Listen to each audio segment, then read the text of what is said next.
بسم اللہ الرحمن الرحیم۔ محترم ناظرین، السلام علیکم۔ حضرت داؤد علیہ السلام کے زمانے میں ایک نادار و بے نوا خاتون تھی۔ اس کے پاس جو تھوڑی بہت رقم تھی اس سے اون یا روئی وغیرہ خریدتی اور اسے کاٹ کر اس کی اٹیاں بناتی، پھر انہیں بیچ کر انتہائی سادگی سے اپنی اور اپنے بچوں کے اخراجات پورے کرتی تھی۔ ایک دن وہ سوت کاٹ کر اس کی اٹیاں بنا کر بازار میں بیچنے کے لیے سر پر رکھے جا رہی تھی کہ اچانک تیزی سے ایک کوا آیا اور ایک اٹی اٹھا کر لے گیا۔ وہ بے سہارا خاتون بہت رنجیدہ ہوئی اور حیران و پریشان حضرت داؤد علیہ السلام کے پاس آئی، اپنے تنگ حالات بیان کیے اور کوے کے اٹی اٹھا کر لے جانے کا واقعہ بیان کرنے کے بعد عرض کیا، خدا کی عدالت کہاں ہے؟ حضرت داؤد علیہ السلام نے اس سے فرمایا، ادھر بیٹھ جاؤ تاکہ تمہارے بارے میں فیصلہ کروں۔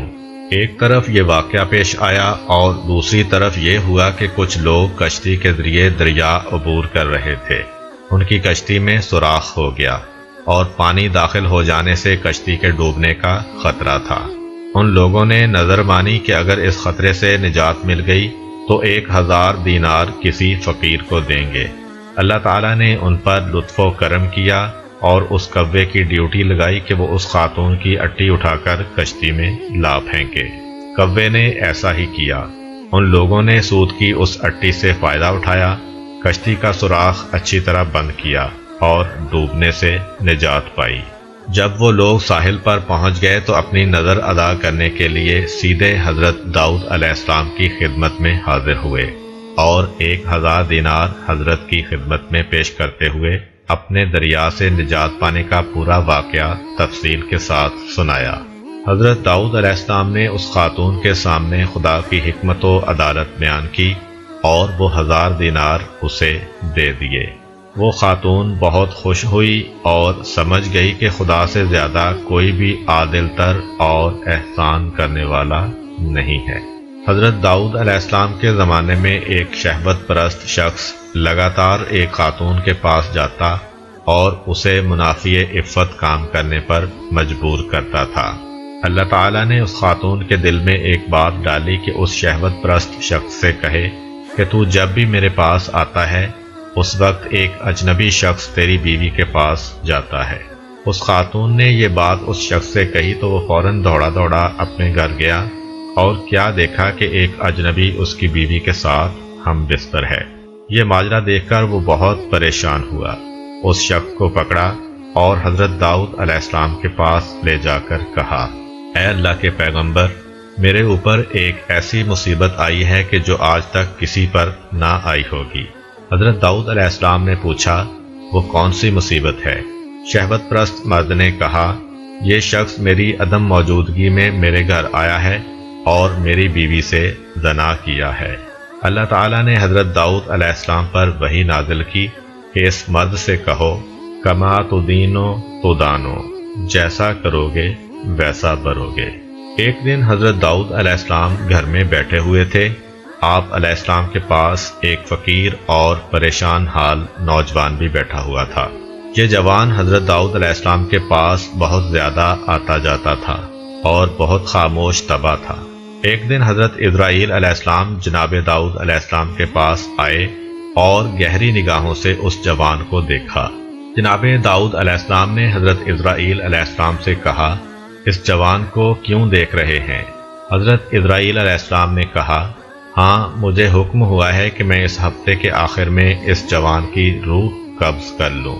حضرت داؤد علیہ السلام کے دل میں اس جوان کے لیے تڑپ پیدا ہوئی اور اس سے کہا، اے جوان، کیا تمہاری بیوی ہے؟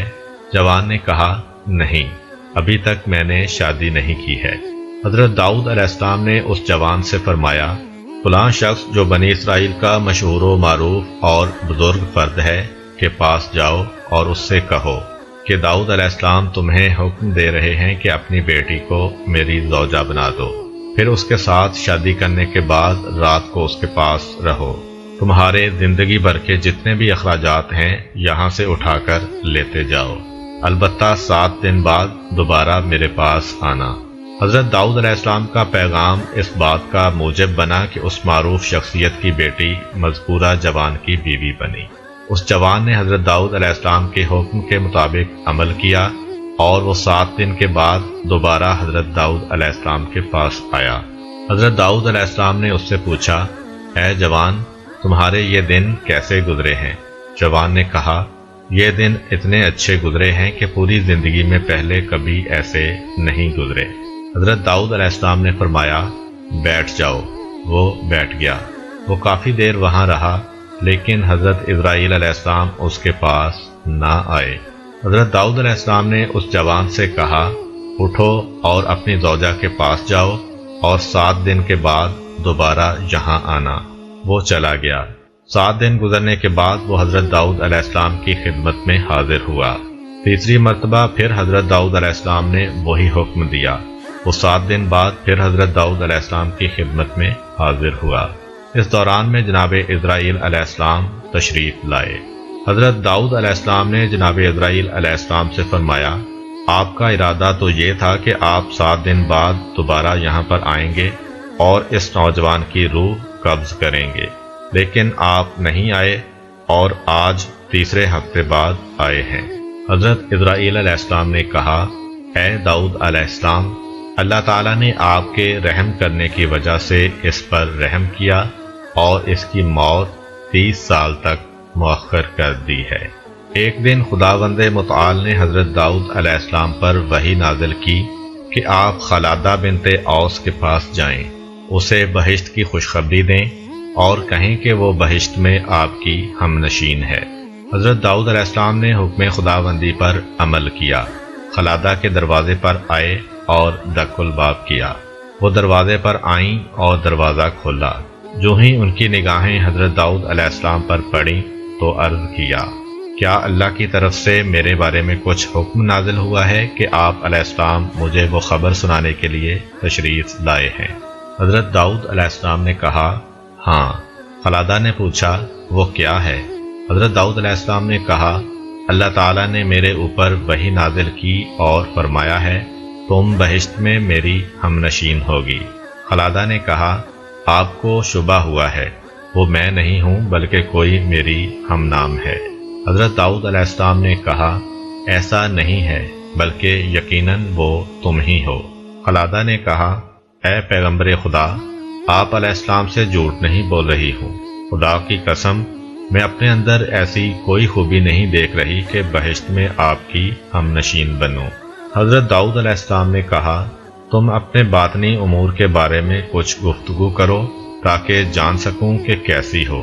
خلادہ نے کہا، میں ایک ایسی حالت کی مالکہ ہوں کہ مجھے جو بھی دکھ تکلیف ہو، خواہ نقصان ہو یا کوئی حاجت یا بھوک پیاس، میں نے کبھی اس کے رفع کرنے کے لیے خدا سے نہیں کہا، یہاں تک کہ وہ ذات خود ہی اسے رفع کر دیتی ہے، یعنی میں وہی پسند کرتی ہوں جو میرا محبوب پسند کرتا ہے، اور نہ ہی خدا سے میں ان مشکلات اور نقصانات کے عوض کچھ مانگتی ہوں بلکہ ہمیشہ اس کا شکر بجا لاتی ہوں۔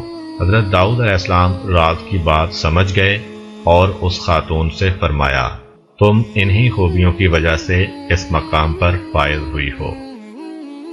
اگر آپ کو ہماری ویڈیو اچھی لگی ہے تو ویڈیو کو لائک کریں اور مزید اس طرح کی ویڈیوز دیکھنے کے لیے ہمارا چینل سبسکرائب کر لیں۔ ملتے ہیں نیکسٹ ویڈیو میں، اجازت دیجیے، اللہ حافظ۔